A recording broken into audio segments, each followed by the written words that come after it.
It started with silence, an unnatural frozen silence that blanketed the courtroom like fresh snow. Under the sterile glow of the overhead lights, Detective Lena Morgan sat stiffly in the defendant's chair, her navy blue uniform traded for an orange jumpsuit that itched like guilt she didn't carry. Her brown eyes were locked on the polished wooden floor where so many had walked free before her. But not today, not her. Every piece of evidence presented painted her as the cold-blooded killer of Greg Stanton, a powerful venture capitalist based out of Austin, Texas. Surveillance footage placed her at the crime scene. The murder weapon had her prints. A neighbor testified that he saw Lena outside Greg's penthouse the night he was shot. On paper, she looked guilty as sin. But Lena knew one thing. She had never set foot in that building. Not that night. Not ever. Still, the trial had rolled forward like a runaway freight train. The prosecutor, District Investigator Carol Wexler, had made it her mission to bury Lena. She called it an airtight case. The judge agreed. The media devoured it. But deep in the gallery, sitting stone still, was Officer Jackson Reed, a man who once patrolled the streets of Dallas with Lena and had never stopped believing in her. His eyes burned with questions, the kind no one dared to ask out loud. And then it happened. A bark, loud, sharp, like a gunshot cutting through the fog. Heads turned as Duke, Lena's canine partner, a towering sable German shepherd, dug his claws into the courtroom tiles, resisting two uniformed bailiffs who were trying to escort him out. Duke snarled, twisting and lunging toward Lena with desperation. Only a dog could feel. He barked, whimpered, and braced his legs against the floor, refusing to move, as if sensing this might be the last time he'd see her. Lena's throat tightened. She couldn't cry. Not here. Not when every camera was watching, every word and gesture picked apart for drama. But when she looked at Duke, those soulful brown eyes locked on her, it wasn't fear that clenched her gut. It was grief. Grief that the truth might be buried forever. After sentencing, Lena was transferred to Huntsville State Penitentiary, where death row waits in silence. Duke was reassigned to a K-9 unit across town, but something wasn't right. His new handlers quickly realized that Duke was no longer himself. The once razor-sharp, disciplined police dog was now distracted and distant. He ignored commands, refused to eat. He barely moved from the corner of his kennel, eyes trained on the door like he was waiting for someone who wasn't coming back. Some officers thought maybe he was just mourning. Others said he was broken. They even discussed sending him back to the academy for behavioral reconditioning. But when word reached Officer Jackson Reed, he immediately intervened. "Don't touch that dog," he told the department. "He's not broken. He's grieving." Jackson drove out to the K-9 compound just before sunset. The air was thick with summer heat, the kind that hums against your skin like static. When he stepped into the kennel, Duke didn't move. He lay with his head on his paws, unmoved by the familiar scent of his old partner's best friend. Jackson crouched down beside him, placing a gentle hand on the dog's head. "You remember Lena, don't you, boy?" he whispered. Duke let out a low whimper. Then, without warning, he lunged toward the door, claws scratching at the metal, like he was trying to tear it down. "See?" the trainer said, arms crossed. "He does that every time someone says her name, like he knows she's in trouble." Jackson's breath caught. This wasn't just grief, this was purpose. Duke wasn't mourning, he was waiting. And in his gut, Jackson knew Lena Morgan had been framed. He brought Duke home that night, thinking he could calm the dog, help him heal. But Duke didn't want comfort. He wanted truth. He barely ate, hardly slept. He stared at doors, at windows, at empty walls like they held answers. He couldn't speak. One night, Jackson woke to the sound of a low growl echoing from the living room. He grabbed his sidearm and crept out, expecting trouble. Instead, he found Duke, rigid and alert, standing at the front door like a soldier on the front line. His ears twitched, his tail pointed straight, his gaze unblinking. Jackson peeked out the window. Nothing, just streetlights and silence. But Duke stayed locked in that position like he was watching a ghost. That's when Jackson made a decision. "Okay, buddy," he muttered, grabbing the leash. "Let's go. You clearly know something I don't." The moment he clipped the leash to Duke's collar, the dog surged forward. Not just walking, leading. He knew exactly where he wanted to go, down the block, past the gas station, through an alley Jackson hadn't walked in years. Duke stopped in front of a weathered brick wall near a busted-down dumpster. He sniffed, then started pawing at the ground furiously. "What the hell are you doing?" Jackson asked, kneeling beside him. Beneath the layers of dust and grime, Duke unearthed something, a piece of synthetic material. It was skin-toned, pliable, eerily smooth. Jackson lifted it, eyes narrowing. It felt like human flesh, not real skin, too perfect, but close enough to make his stomach churn. He sealed it in a bag and tucked it into his jacket. Duke wasn't finished. He kept sniffing, circling, pawing at the ground like something else was buried there. Jackson joined him, digging by hand until his fingers scraped concrete. Nothing more, but it didn't matter. That one piece was enough. Jackson stared at the spot where Duke had first scratched, then looked back at the synthetic fragment. "You're telling me something, aren't you?" he whispered. "You're saying Lena wasn't there. Someone looked like her." The implications chilled him. If someone had used this to fake Lena's presence at the crime scene, then this went way deeper than just bad evidence. Someone had gone through a lot of trouble to make sure she went down for a murder she didn't commit. As Jackson and Duke made their way home, headlights cut through the dark. A black SUV slowed down behind them. Jackson turned. The windows were tinted. Too dark, too slow, too quiet. And then it sped off. Not fast. Just enough to send a message. "We see you." That night, Jackson couldn't sleep. He sat at his desk, the synthetic skin sample sealed in a clear evidence bag beside him. His fingers tapped the wood as he stared at the case files. Greg Stanton's murder, Lena's trial, every photo, every report. He turned to Duke, who now sat calmly beside him, eyes fixed on the door. "All right," Jackson muttered. "You found that piece, now it's my turn. Let's see what the hell's really going on." He had no idea how deep this rabbit hole went, but one thing was certain. Lena Morgan wasn't guilty, and Duke, the dog no one believed, was the key to unraveling the entire thing. Because sometimes when humans fail, only loyalty remains, and Duke wasn't giving up, not now, not ever. Jackson didn't sleep a second that night. Every time he closed his eyes, he saw that synthetic flesh, felt the weight of the warning on the phone call, and heard the chilling silence that followed. Duke was pacing now, ears perked, as if he too could sense that the storm was coming. Jackson sat in the dark, his badge glinting faintly on the shelf. He hadn't used it in months, suspended after an outburst during Lena's trial, but right now he didn't care about protocol. He needed answers, and he needed them fast. At 6:03 a.m., Jackson packed Duke into the truck and headed for San Antonio, where his old friend Mateo Briggs worked in a tech forensics startup after retiring from the FBI. Briggs owed him a favor, a big one. They met in a dusty diner off Route 87, the kind that served coffee strong enough to strip paint. "You look like hell," Briggs said, sliding into the booth, eyes flicking to Duke. "And your dog looks like he's ready to bite a ghost." Jackson didn't smile. He dropped the evidence bag on the table. "I need this analyzed." Quietly. Briggs leaned forward, mouth tightening as he examined the synthetic layer. "Where'd you get this?" Jackson hesitated. "A back alley. Duke found it, near the apartment where Lena was supposedly seen the night of the murder."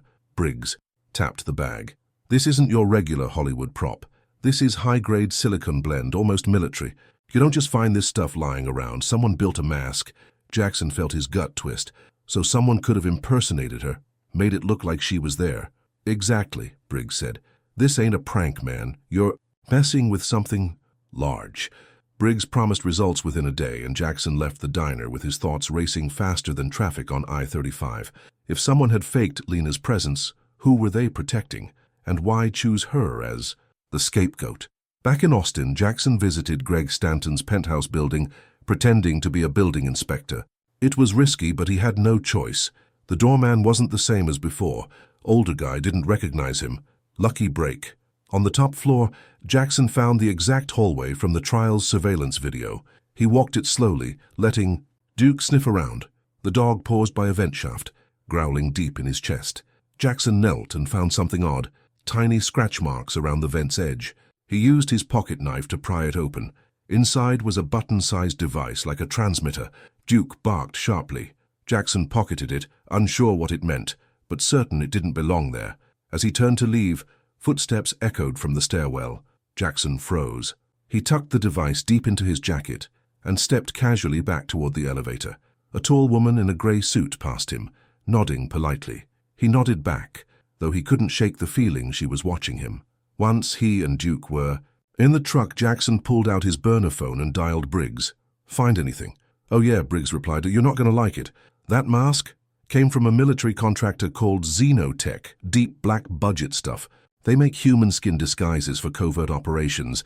You don't get this stuff unless you're either elite or dirty. Jackson's blood ran cold. So someone used government tech to frame Lena. Looks that way.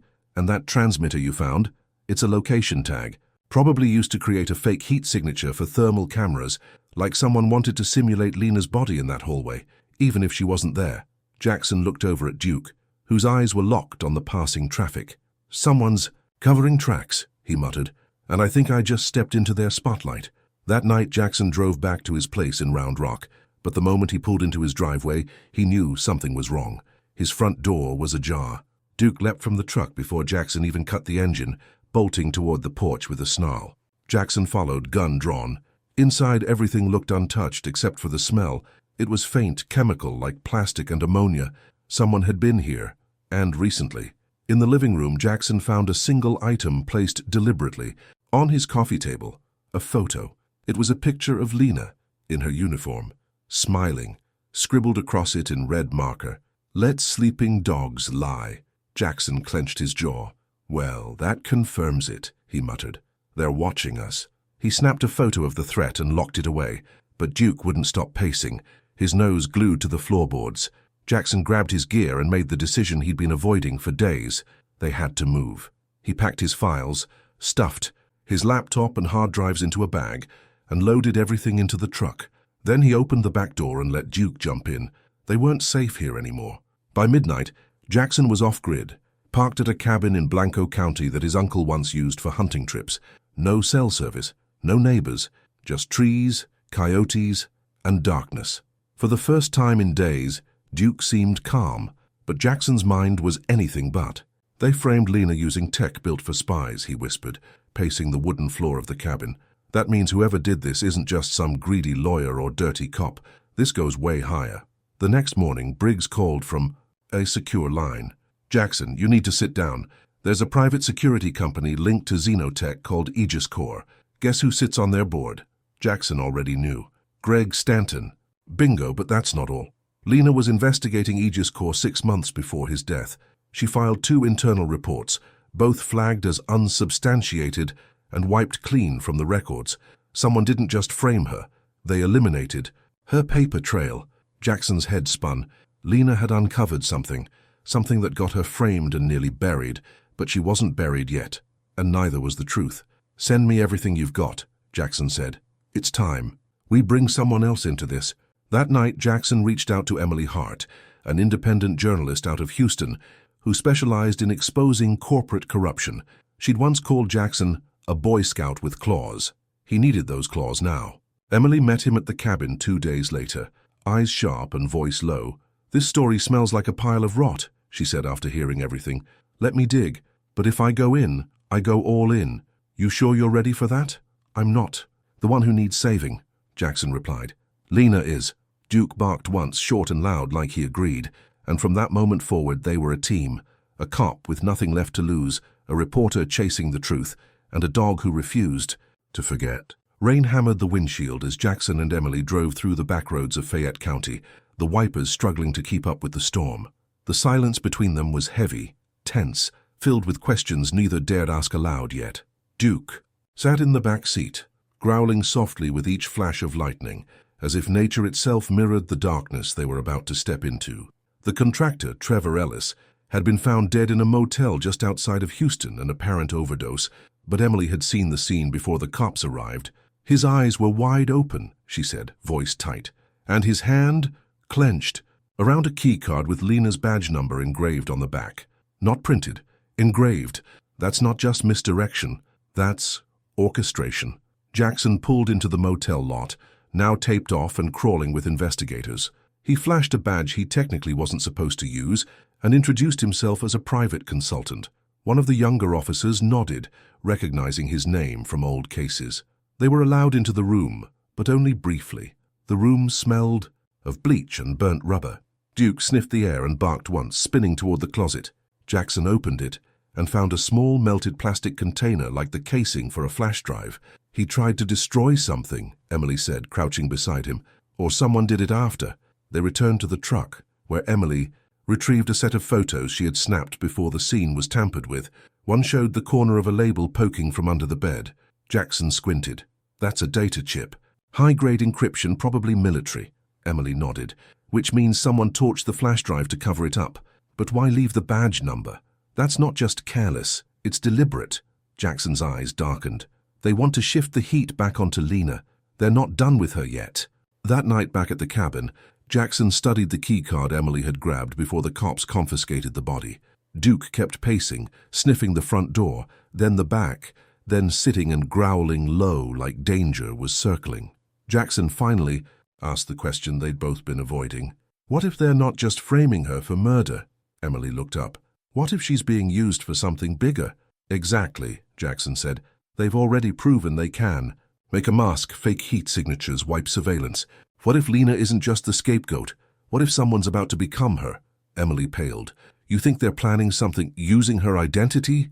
Jackson nodded slowly. And whatever it is, it's going to justify keeping her locked up, or worse, killing her before the truth comes out. Emily started researching Xenotech's activity in the last 6 months, cross-referencing Aegis Corps contracts and military grants. That's when she found it. A private security transfer scheduled for 2 weeks from now. The contract listed an unnamed high-risk prisoner being moved from Huntsville to a classified facility in Nevada. The routing agent, Aegis Corps. It's her, Emily whispered. They're moving her off-grid. Once she disappears, she's gone. Jackson's blood went cold.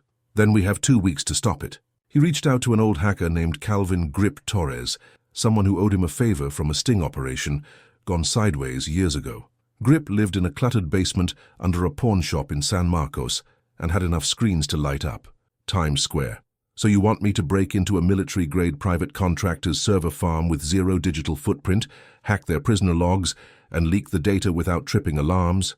Grip said, sipping energy drink straight from the can. Exactly, Jackson said. Grip smirked. Cool. That'll be 3 pizzas and a signed cowboy's helmet. Within hours, Grip was in. The system was airtight, but he found cracks in the metadata. A folder titled Project Phalanx matched the prison transfer Emily had discovered. Inside, a clone ID profile, face scans, gait analysis, biometric overlays, and a name, Lena Morgan. But not the real Lena. This profile was listed as Asset LM2. There's your doppelganger, Grip said. They're using her identity for something covert, probably Black Ops level. Once the real Lena's moved, there's no telling what this fake one will do, and Lena'll take the blame for all of it. That night, Duke wouldn't stop barking at the woods. Jackson stepped out with his rifle, scanning the dark, heart thudding. Nothing, no movement, just wind in the trees. But the next morning, they found tire tracks in the dirt. Deep, heavy, military grade.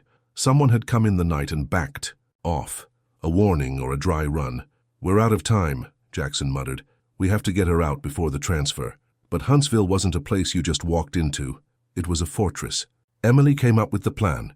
Infiltrate Aegis Corps' transport logs, intercept Lena's van en route, and stage a roadside accident to pull her out.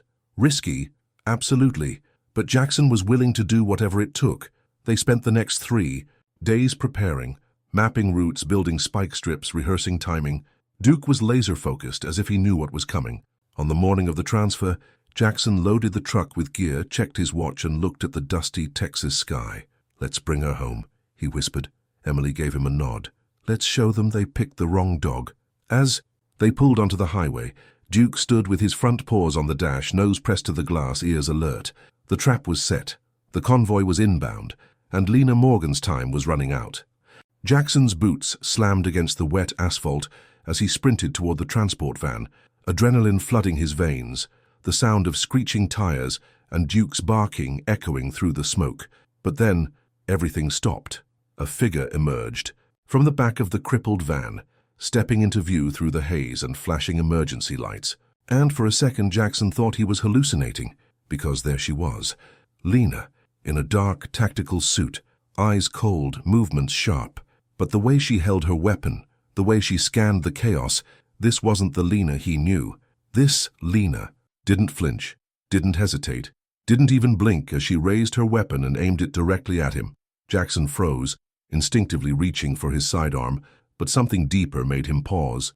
The way Duke growled, low, confused, uncertain, confirmed it. This wasn't the Lena they were here to save. "Drop it," she barked, voice almost perfect. Almost. "Get on the ground." Jackson raised his hands slightly, stalling for time. "You're not her," he said slowly, "but you were built to be." She hesitated just for a blink, but that was enough. Duke lunged. The impact knocked her sideways, gun flying from her hand as the two hit the ground in a flurry of fur and limbs.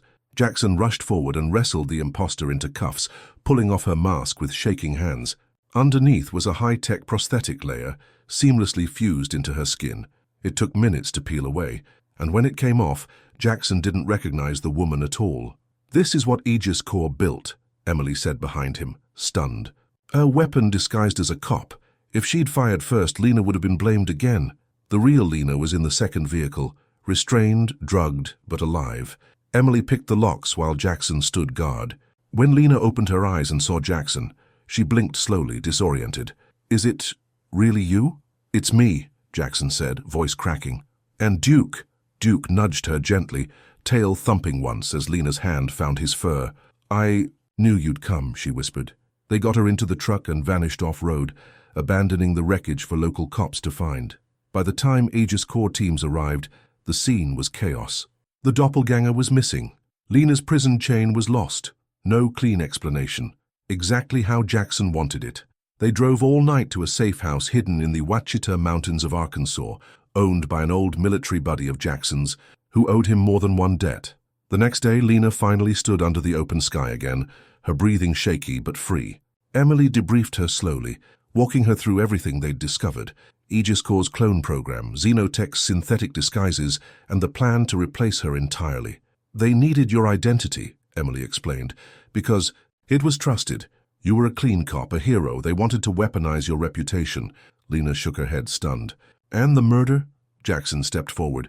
"Greg Stanton found out about the clone program. He threatened to pull out. They couldn't risk that. So they killed him and pinned it on you." "And the imposter?" Lena asked, eyes narrowing. "She was being trained for something bigger.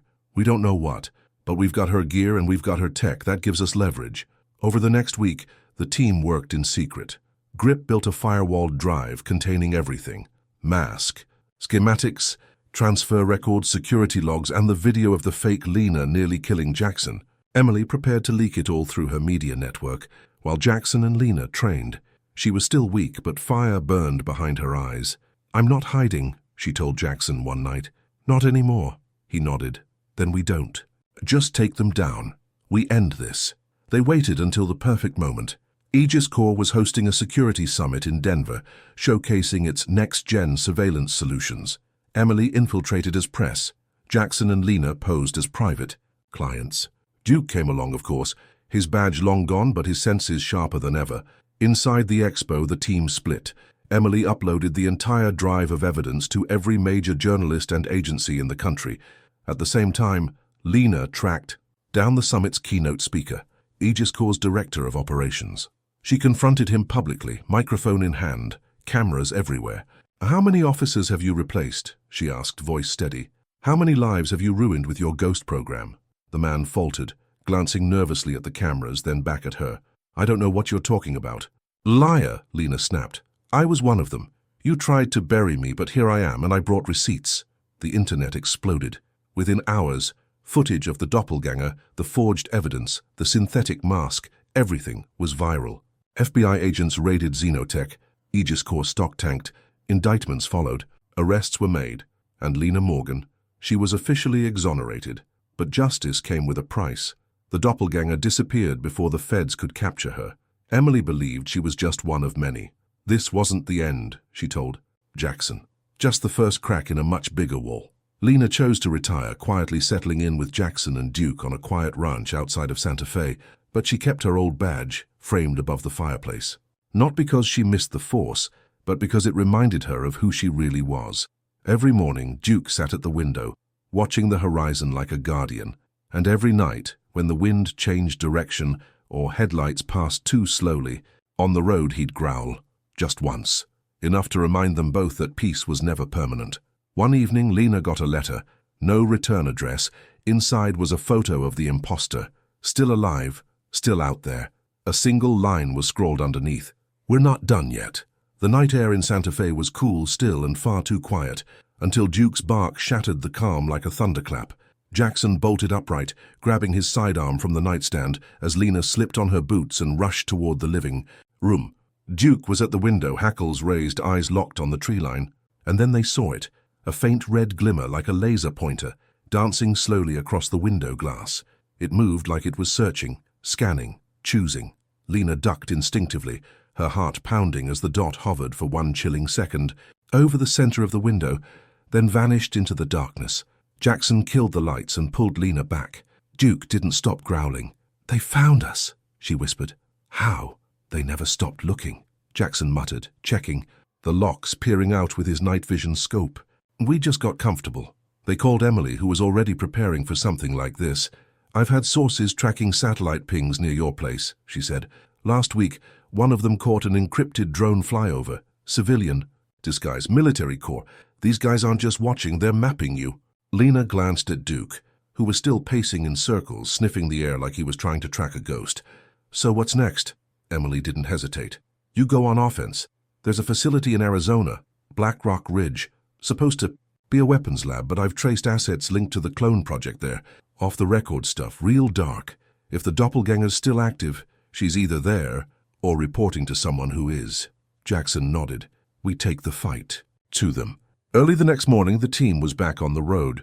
Lena was quiet during the drive, staring out at the red desert landscape as it flew by. "You think it's her?" she asked finally. "You think she's leading them now?" "I think she's the only one who can match you. Move for move," Jackson replied. "That's why they built her, and maybe she's gone off script." Black Rock Ridge wasn't on any official map, just a dirt road that led to an abandoned mine, camouflaged security systems, and 2 miles of fencing hidden beneath desert scrub. But Duke found the access tunnel, an old ventilation shaft large enough for a man and a dog to crawl through. Inside it was silent, cold, sterile, the kind of place where voices got swallowed whole. Lena led the way, weapon drawn, her instincts sharp despite everything. They passed rooms filled with tech, prosthetics, facial molds, scanners, behavioral, training modules. It was like walking through her own nightmare. Then they found it, a room lined with glass tanks.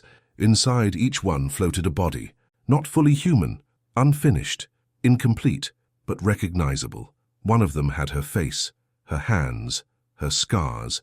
"They weren't building one of me," Lena said, horror creeping into her voice. "They were building many. And these are just the prototypes," Jackson muttered. Suddenly the lights cut. Red emergency strobes flickered on. A door slammed shut behind them. From the speakers, a familiar voice echoed. "I warned you to walk away." Lena froze. "It's her." The imposter's voice was distorted, but unmistakable. "You weren't supposed to survive. You weren't supposed to fight back." "Why?" Lena shouted. "Why me?" "Because you were perfect," the voice replied coldly. "Everyone trusted you. So they built me, to destroy what you were. And now you'll see why you should have stayed buried." The doors hissed open. 3 figures emerged, not guards, doppelgangers. Lena's face copied again and again, but with eyes colder, darker, lifeless. Jackson raised his weapon. "We're not walking out unless we finish this." Lena nodded. "Then let's finish it." The fight was brutal. The clones moved like soldiers, precise and unfeeling. But they weren't her. They didn't have her mind, her will. Lena took down the first with a shoulder throw that cracked its neck against the wall. Jackson dropped the second with a clean shot to the head. The third rushed Emily, but Duke slammed into it mid-air, jaws clamping down with a feral growl. Blood spattered the floor, and then it was quiet again, until footsteps echoed from the hallway. The real doppelganger, the first, the original. She stepped into the light, unarmed but not afraid. "You really think this ends here?" she sneered. "You expose me. They'll just make another." "Then I'll destroy every last copy," Lena growled, "starting with you." They fought like mirror images. Every move countered, every strike returned. But in the end, Lena's fire won. One final punch sent the imposter crashing into the control panel, sparks flying. Alarms wailed. The lab started to burn. "Go!" Lena shouted. They ran through smoke and flickering lights, Duke leading the way. Just before the tunnel exit, Lena paused and looked back. The imposter was still breathing, barely. "You could have been more," Lena whispered. "But you let them make you less." Then she left her behind. The explosion tore through the desert seconds later, a mushroom cloud of fire and truth. Blackrock Ridge was gone, and with it the last ghosts of Lena's nightmare. Back at the ranch weeks later, Lena, Jackson, Emily and Duke sat around a fire, tired but whole. Emily handed Lena a flash drive. It's all here, their labs, their funding, their program. And the clones, Lena asked. Shut down for now. Jackson smiled faintly. But if they ever start again, we'll stop them, Lena finished. Duke barked once, as if agreeing. That night, as they turned in, the stars above were clearer than ever. But even as Lena lay in bed, a part of her stayed awake, watching, waiting, because she knew the truth. The war wasn't over. But this time, they were ready. The package was small, barely the size of a shoebox, and wrapped in brown paper with no markings, no postage, no handwriting. Jackson found it resting on the front porch just after sunrise, placed neatly beside the mat as if left by an invisible hand. He brought it inside, eyebrows furrowed, Lena watching closely from across the room. Duke stood alert, tail stiff, nose twitching. When Jackson peeled the paper back and opened the box, the room fell still. Inside was Duke's old K9 collar, scuffed, battered and unmistakable, with the badge still attached, but the metal tag was stained with something dark, sticky and old. Blood. Beneath the collar, folded once, was a note written on lined paper, in uneven block letters, like a child had written it with shaking hands. Just 3 words. He remembers us. Jackson's chest tightened. Lena took the note gently, eyes scanning the paper. This doesn't make sense, she whispered. Who would... But she didn't finish, because Duke had moved. He padded toward the door slowly, nose low, tail still. He sniffed the threshold, then let out a quiet, mournful whine. And then he sat, right there, like he was waiting, like he knew who'd left it. That evening, they scoured local camera, feeds, drones and road activity. Nothing. Whoever delivered the package hadn't been caught by a single sensor. That kind of silence didn't happen by accident. Emily drove up 2 days later, laptop already open, face tense. I ran the writing style through a forensic linguistics tool, she said. It doesn't match any military personnel or clone data, but get this. 4 years ago there was a case in Montana, a boy who claimed he was being followed by someone who looked like his dead father. The case was dismissed as trauma. But the handwriting in his original police report, almost a perfect match. Lena's pulse spiked. Are you saying there are others? Living clones? Or memories of them? Emily replied. Something's resurfacing. Jackson leaned back, eyes narrowed. Then this wasn't a warning, it was a message. That night, Lena sat alone with Duke on the porch, her hand resting gently on his back. You remember something, don't you? She asked softly. Duke didn't move, but his eyes, those deep, expressive eyes, looked out across the fields like they were searching for something long gone. Whatever this is, Lena whispered, we'll face it, together. The next morning, Jackson got a call from Grip. I cracked a data packet buried in Xenotech's old servers, he said, breathless. You're not gonna believe this. It's from a side program, not part of the clone project directly. Code. Name. Echo. What is it? Jackson asked. Echoes of consciousness, Grip replied. Memories. They weren't just cloning people, they were uploading experiences. Training sequences, emotional triggers, instincts, and sometimes are those stuck, even in early-stage prototypes. Like dogs, Jackson whispered. Like Duke. Grip paused. You think your dog's got one of these? A human memory echo? He's been acting different ever since that case, Jackson said. Like he knows things he shouldn't. Like he remembers someone or something. Grip sent over a file. Embedded in the metadata of Project Echo was a code that hadn't appeared in any other archive. It was linked to an operation called Red Soil, and its last recorded test subject was a military K9, listed as deceased. Duke. Lena stared at the file. They used him, she whispered. Back then, during one of those covert ops, they tested on him, and whatever they did, it stayed. Jackson nodded slowly. He remembers more than we do, maybe even who left that collar. They needed answers, and there was only one place left that might hold them. Camp Keeler, a decommissioned military base in Nevada, officially shut down over a decade ago. Grip confirmed there were recent satellite flares from the region. Heat, signatures, power fluxes, encrypted signals. Someone was still there. If Duke remembers something from that place, Lena said, maybe it's where all this began. They packed and left at nightfall, driving through the endless stretch of desert beneath a sky full of stars. Duke rode quietly, eyes never leaving the window. He didn't bark, didn't whine. He watched, like every mile took him closer to something buried inside. Camp Keeler looked like a graveyard. Crumbling walls, rusted gates, sand-swallowing buildings. But the moment Duke stepped out of the truck, his posture changed. He pulled at the leash, hard, toward one building, a square concrete structure partially caved in. "This is it," Jackson said. "He knows." Inside, the place reeked of metal and dust, but deeper in the halls, past shattered glass and old surveillance rooms, they found a sealed door. Duke pawed at it, growling. Emily bypassed the keypad. The door hissed open. The room inside was sterile, clean, preserved, and in the center, an old cage. CADs in unit size, empty. On the wall a nameplate, Alpha 1 Duke. Lena's hands trembled. They didn't just test him here. They created something here. A console blinked to life as they entered. Grip's voice came over comms. "I'm patching in remotely. Be careful. If this place still has power, someone's keeping it alive." Files opened. Dozens of them. Videos of Duke in his early training being exposed to images, voices, flashcards. Then human footage. Soldiers, scientists, whispering. Phrases over and over while Duke listened. "Those are the echo triggers," Grip said. "They taught him like a human child. And they linked him to someone." One clip played. A soldier with dark hair kneeling beside Duke, whispering something in his ear. The audio was distorted, but Duke's ears twitched. He moved toward the screen, then growled. The soldier's face turned slowly toward the camera. Lena stepped forward. "I know him," she breathed. "He was in the summit crowd behind Aegis Corps' director. I remember that face." "Then he's still alive," Jackson said. "And he's watching." Suddenly the screen cut to black. Emergency lights flared, doors slammed. From behind them, footsteps echoed, soft, deliberate, and a voice from the intercom whispered, "He remembers. But do you?" Then silence. The air inside Camp Keeler turned thick and heavy as the lights sputtered, casting long twitching shadows across the walls.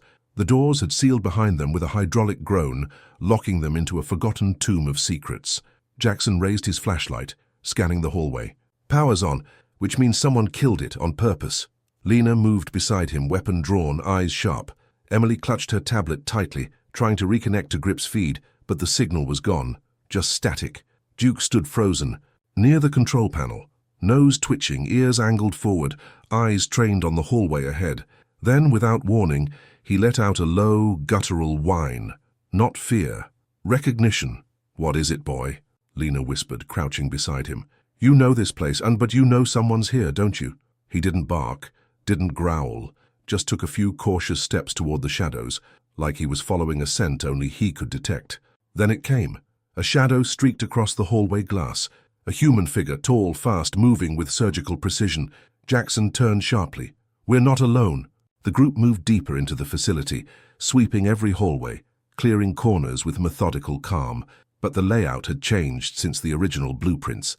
New steel reinforcements, surveillance nodes with blinking red eyes. Lena noticed. A nameplate welded into a door. Cognitive Merge Unit. She stopped cold. "This is where they uploaded the memories," she said. "Where they taught Duke to remember someone." Inside, the walls were covered in monitors and behavioral maps. And at the center, a reclined metal chair, like a dentist's rig twisted with wires. Duke stepped forward and sniffed it slowly, then sat, rigid, focused. Lena walked toward a console and wiped the dust off a dusty control pad. It flared to life. A video log appeared, and when it played, all three froze. On the screen, a soldier sat in the chair, mid-30s, square jaw, grey eyes, calm. "Subject 37, Alexander Grange," a voice said. "Beginning memory transfer to Alpha K9, designation Duke." "He was the handler," Emily whispered. Before Lena. The footage showed the man stroking Duke's head gently, whispering to him. "Remember me, soldier," he said, clear and slow. "I'll always come back for you." Jackson stepped back. He imprinted on the dog, trained him to recognize only him. That's why Duke didn't attack when we saw that shadow. That's why he whined. He remembers him. Then the screen flickered and cut out. A new one lit up on the far wall, live footage from inside the facility. The hallway they were standing in. A red crosshair hovered briefly over Lena's head, then disappeared. "They're watching us right now," Emily said, heart pounding. "Using their own security feed." Duke growled low again and took off running. Jackson and the others followed, boots echoing against concrete as alarms began to hum faintly in the background. Duke led them to a deeper chamber, far below the surface. As they entered, motion lights snapped on. Standing at the far end of the room, backlit by flickering fluorescence, was a man, older, still fit, still sharp. "Lena Morgan," he said calmly. "Jackson Reed and Duke. I was wondering when you'd finally come home." Lena raised her weapon. "Alexander Grange, you were dead." "No," he said, stepping forward. "I was erased. There's a difference." His gaze shifted to Duke. "And look, he still remembers me. My finest creation." Jackson stepped in front of Lena. "What are you doing here, Grange? Why the collar? Why the message?" Grange smiled faintly. "Duke isn't just a memory vault. He's a map, a living data drive. What we did back then, those early Echo trials, we didn't just transfer memories. We stored coordinates, command lines, access codes to facilities the government buried so deep even the CIA doesn't remember them. But I do. And now, so does he." Lena stared at Grange like he was a ghost. "You built all this? The clone program? The masks?" "The masks came later," Grange interrupted. "My work was cleaner, purer. I wanted to preserve what made soldiers great. Their instinct, their loyalty, their pain. But the suits at Aegis Corps corrupted it. They tried to erase me when I refused to weaponize it. So I disappeared. And now, I'm back to take it all down." "By stalking us?" Jackson snapped. "By terrifying this dog?" "I had to know," Grange said quietly, looking at Duke. "I had to be sure he remembered. And he does. That's why I sent the collar. That's why I left the note. I need you three to help me expose the final program. The one even Aegis Corps doesn't know still exists. It's called Silent Spear, and it's already live." Lena hesitated, lowering her weapon slightly. "What's it targeting?" "Washington, D.C., Grange said. "They're planning to replace key defense officials with clones, high-ranking, generals, NSA operatives. It's not just political, it's military domination, and they're using Duke's stored data to locate the access vaults." Jackson's voice dropped. "And you want us to stop it?" "I want Duke," Grange said softly. "He holds the key. Without him, the clone deployment fails. But with him, we can destroy the source." Lena stepped between them. "You're not taking him. If you want to stop Silent Spear, you work with us. No black bag operations, no secrets." Grange looked at her for a long, long moment, then nodded. "Deal. But we move now, because the deployment begins in 72 hours. They left Camp Keeler under the cover of night. Grange disappeared ahead of them in a separate vehicle, promising to contact once the staging coordinates were confirmed. Back at the ranch, Lena sat by the fire with Duke, brushing her fingers through his fur. "You never forgot him," she whispered. "But you chose me." Duke nudged her gently, resting his head in her lap.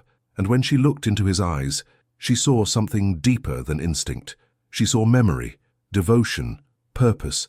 They were running out of time. The government had no idea they were being infiltrated from within. And only one dog, one loyal soul bound by 2 lives, could lead them to the truth. The call came just after 3 a.m., buzzing through Lena's encrypted phone like a knife through silence. The voice on the other end claimed to be Grange. Calm, focused, urgent. "It's begun," he said. "Silent Spear is live. The clone program's infiltrating D.C. from within. I've got the coordinates to stop them. Site 17, North Colorado, bring Duke, but come alone." Then the line cut. No callback, no signature code they'd agreed to use, just silence. Lena stood still for a long moment, staring at the dark screen. Jackson was already pulling on a hoodie. "Let's go." "Wait," Lena said quietly. That wasn't him. The words were right, but the tone, off, too calm, too flat. "Could it be another clone?" Emily asked, stepping into the room with her laptop clutched tight. "Or someone forcing his hand?" "Maybe," Lena said, eyes narrowing. "But if Silent Spear really did launch, we're almost out of time. And if Duke is the key, whoever made that call might already be trying to take him." They checked the news. The East Coast was in chaos. Communications scrambled. Military command systems were suddenly under maintenance. Air traffic rerouted without explanation. Several generals had gone dark, unreachable for over 12 hours. A live feed. The Secretary of Defense appeared briefly before the screen glitched. His voice faltered. His skin flickered. Just for a split second. Then he was gone. Lena swallowed hard. "They've already replaced someone." Jackson grabbed his gear. "We're not waiting. If Site 17's real, we go." Grip patched in via satellite and pulled up everything. He could on Site 17. It was a decommissioned NORAD outpost, tucked beneath a mountain near Eagle, Colorado. Originally built for nuclear command redundancy, now erased from all digital records. The perfect place to stage something big, Grip said. If they've got a clone vault there, they could activate new agents in waves, every few hours. Slowly replace everyone in DC. Lena stared at the screen. We take Duke there, we find Grange, and we shut it down. Jackson drove while Lena sat in the back with Duke, whispering soft reassurances. You're going to help stop this, she said, but we're not handing you over, no matter what. The drive took them through mountain roads glazed with ice and shadow. By the time they neared Site 17, snow had begun to fall. The facility was exactly where the map said it would be, a rusted metal door buried in a frozen cliffside, accessible only by a narrow trail.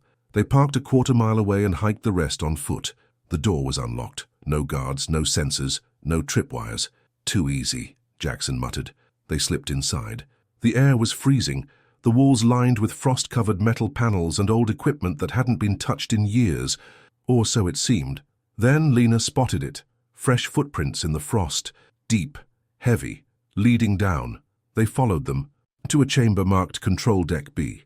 Inside were rows of screens, all dark except one, and on it, Grange, tied to a chair, bruised, gagged, eyes pleading. A synthetic voice spoke over the intercom. Thank you for bringing the dog. Lena turned, gun up, just as the door hissed shut behind them, and from the shadows stepped another Grange. Same face, same voice, perfect, except for the eyes. They were too still. The original is compromised, he said. We have extracted all necessary data. You may leave now. Like hell, Jackson growled, raising his weapon. You're not going anywhere with him. We don't need him anymore, the clone said. But we do need the dog. Duke growled deep, his body tensing, teeth bared. Lena stood between him and the clone. What did you take from him? Echo code, the clone said, buried in his neuropathways. Command strings, shut-down protocols. It's how the old Grange designed control failsafes for his programs, but they were locked behind emotional triggers. The real Duke had to feel them to unlock them. And now, we have access. Lena fired first. The clone staggered but didn't fall. A metal plate beneath the skin sparked, revealing synthetic musculature. Jackson took the shot that dropped him, clean to the head. Sparks, smoke, silence. They rushed to the real Grange, untying him fast. They've been activating clones in DC for days, he rasped. Not just soldiers, staffers, journalists, advisors. They're building a new chain of command from the inside out, and now that they've cracked Duke's codes, they can control the clones remotely. So how do we stop it? Lena demanded. Grange looked at her grimly.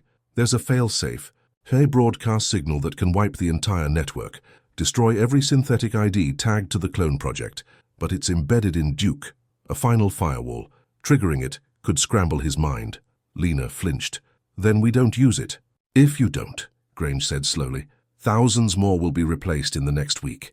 The clones will fully control the Pentagon, the Joint Chiefs, the whole command structure. Jackson looked at Duke. The dog was calm now, but staring straight at Lena. What do you want to do? Lena crouched beside him. If we go forward, you might forget me. Forget everything.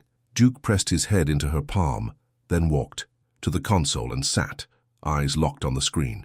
He's choosing, Grange whispered. He knows what's at stake. With shaking hands, Lena placed the drive into the console. The screen lit up red.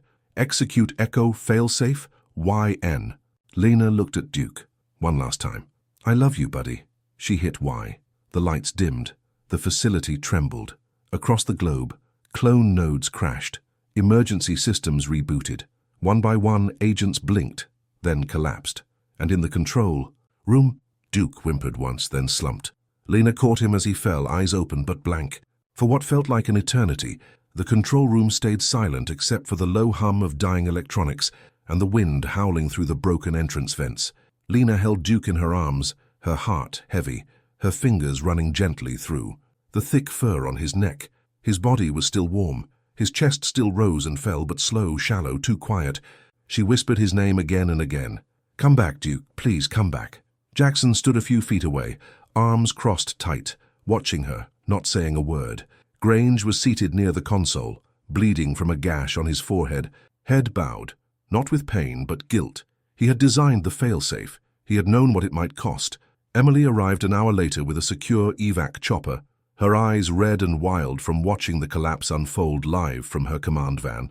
The clone network had disintegrated in a chain reaction. High-ranking military officers had passed out mid-meeting.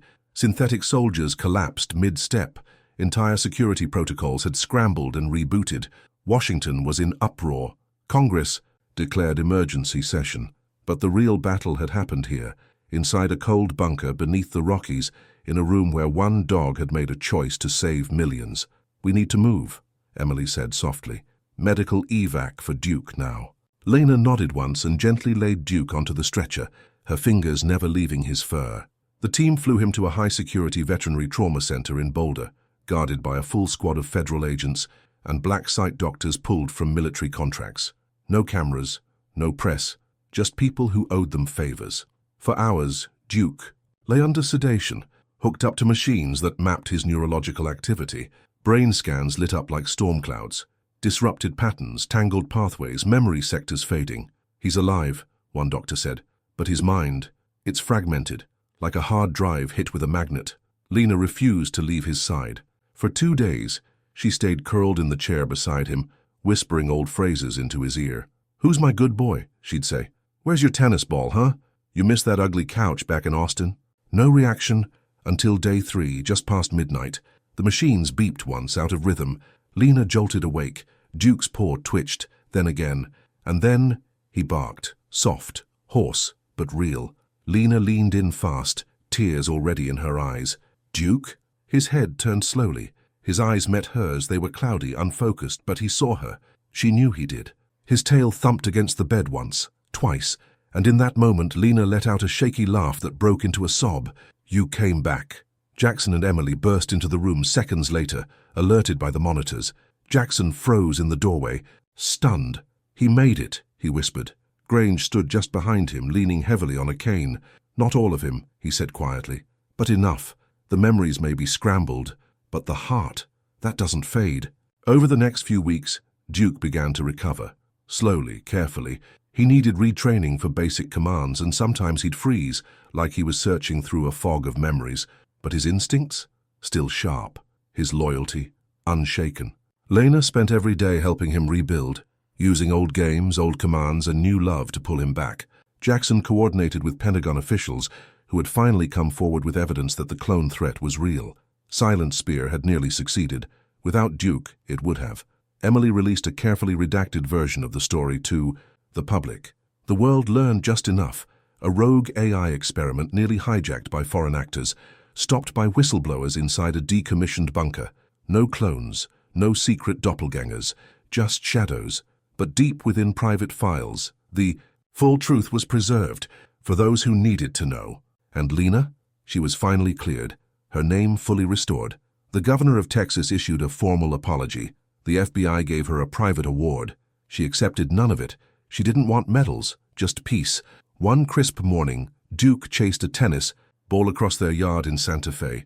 Clumsy, not as fast as he used to be, but happy, whole. Lena watched him, arms crossed, a smile twitching at the corner of her lips. "He's not the same," Jackson said, coming up beside her. "No," she said, "he's better. He chose all of this. He didn't have to, but he did." A few months passed. Grange disappeared. Again, no trace, no messages. But one night, a package arrived. Small, like before. Inside was a chip drive, just a few megabytes of data. Lena plugged it into a secured laptop, heart pounding. A single folder. Project Requiem. Inside, footage, not of Duke, not of Lena, but of a new subject. Another K9, younger, faster. Identical training protocols. Another attempt. A new Echo, but with no memories, no handlers, no emotional anchors, just blank obedience. A final note attached read, "They're starting again. This time offshore." Lena closed the laptop slowly. "It's not over," she whispered. Jackson stepped in. "Then we get ready." She looked down at Duke, now lying on the porch, eyes watching her with that old spark again. "Yeah," she said. "Because this time they're not taking him, and they're sure as hell not taking us." In a facility that didn't officially exist, beneath the gray shores of an unnamed island in the North Atlantic, a row of steel doors hissed open, releasing a soft mist that curled through the sterile, humming corridor like breath from a ghost. Behind the door stood 5 K9 units, large, identical, not barking, not growling, just waiting. Above them, screens flickered with live feeds. A cabin in Santa Fe, a driveway in Round Rock, an overhead drone shot of Lena Morgan walking through a farmer's market. The final screen showed Duke, lying on the porch, alive, alert. The man standing at the console wore no name tag, just a black tactical uniform and a thin earpiece coiled behind his neck. "Target has stabilized," he said coldly. "Imprinted memories remain dormant, but structurally intact. We begin the next phase." A voice crackled through the speakers above. "Initiate Protocol 2. Begin the hunt." Back in Santa Fe, Lena felt it in her gut before she saw it. A cold wind that didn't match the weather. A flicker in the trees. That didn't move like a squirrel or bird. Just wrong. She stepped outside with her hand on her sidearm. "Jackson," she called, "we've got movement." Duke had already moved to the edge of the porch, tail stiff, ears forward. His eyes locked on something beyond the brush. Jackson emerged with binoculars and scanned the horizon. Top of the ridge, flash of light, scope reflection. "How? Close?" Lena asked. "Close enough to count teeth," he said grimly. Emily, now staying with them full-time, pulled up satellite data and found an anomaly, an unmarked drone with a rotating signal signature, cloaked to mimic local traffic. "They're tracking from the air," she said. "But here's the kicker. It's relaying coordinates to a ship offshore, no registration, and it's not US. So it's them," Lena muttered. "The next generation." That night, they ran drills, rechecked gear, dug up caches. Grip sent word that encrypted chatter was spiking across European black market channels, words like K9 Echo, Bloodprint, and Ghost Collar. Lena sat with Duke by the fireplace, feeding him slow. His eyes had regained most of their clarity, but sometimes when the wind picked up, he still looked toward the hills with that ancient ache. "You feel it too," she whispered. "They're coming, and they're not just after me this time." Jackson set up motion-triggered cameras across the property, but the next night, nothing showed up. Not on screen, not in person, and yet a collar was found on the porch again. Not Duke's this time, a new one, fresh, polished, unused, with a tag, Unit 2, Prime, and on the reverse, "Tracking initiated, we remember." Lena stood in the center of the room, reading it again and again. They're not just trying to replicate Duke anymore. They're trying to replace him, make him obsolete, erase what he did. "Then we bring them into the light," Jackson said. They traced the drone's data trail back to a private marina near Charleston, South Carolina. By the time Lena and Jackson arrived, the ship was gone. But in its place, floating quietly at the dock, was a life raft. Inside was a duffel bag. Inside that, a hard drive. Password locked but easy for Grip to crack. It contained field footage, grainy helmet cams, a dark forest, shadows. Then, Duke, not the real one. A copy, same fur, same movements, same reactions, being used in a raid simulation, but without restraint, without fear. He tore through obstacles, ignored civilian voices, obeyed only the kill command. "They built him," Emily whispered, "but with no empathy, no soul. And if they're testing field deployments," Jackson added, "it means they're planning to send them." That night, Lena received a message on an old encrypted phone she hadn't used in over a year. A single video clip, a person in a mask holding a leash. Behind them, 5 clones of Duke, perfectly still. The voice said, "Send us the original, or we'll show you what these ones can do. The world won't survive 2 of him." The next morning, Lena made her decision. "We end it once and for all." "You mean strike back?" Emily asked. "No," Lena said. "We go public, fully, uncensored. We leak everything." Jackson hesitated. "That'll make you a target." Again. "So be it," she said. "But the only way to stop a shadow is to throw it into the sun." Emily compiled every file, every video, voice log, satellite ping, clone build, and test protocol. She uploaded it to 3 mirror networks with global failsafes, and on the 4th day the world woke up to the truth. Not the cleaned-up version this time, the whole truth. Real faces, real footage, real clones. Real Duke. The reaction was instantaneous. Protests, Senate hearings, international outrage. The US government denied involvement. NATO launched an investigation. Human rights agencies stepped in. But deep down, everyone knew. It wasn't just about ethics anymore. It was about control. Meanwhile, the offshore lab tried to vanish, but Jackson had anticipated that. He tipped off an old SEAL contact with satellite clearance, and when the order came down, a joint task force raided the island in under 4 hours.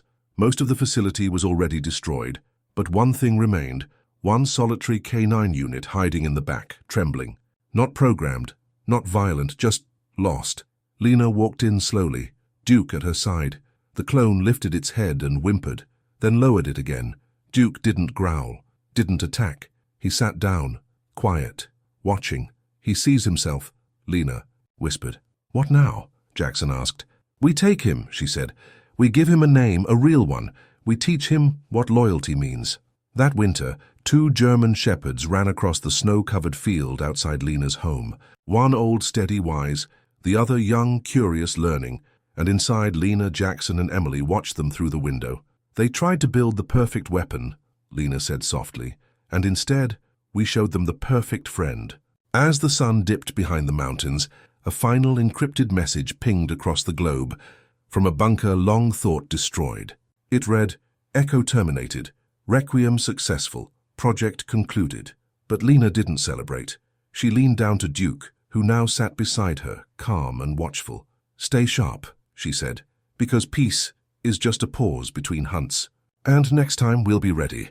And Duke, he didn't bark, didn't growl. He just looked toward the horizon, tail steady, eyes alert, ready for whatever came next.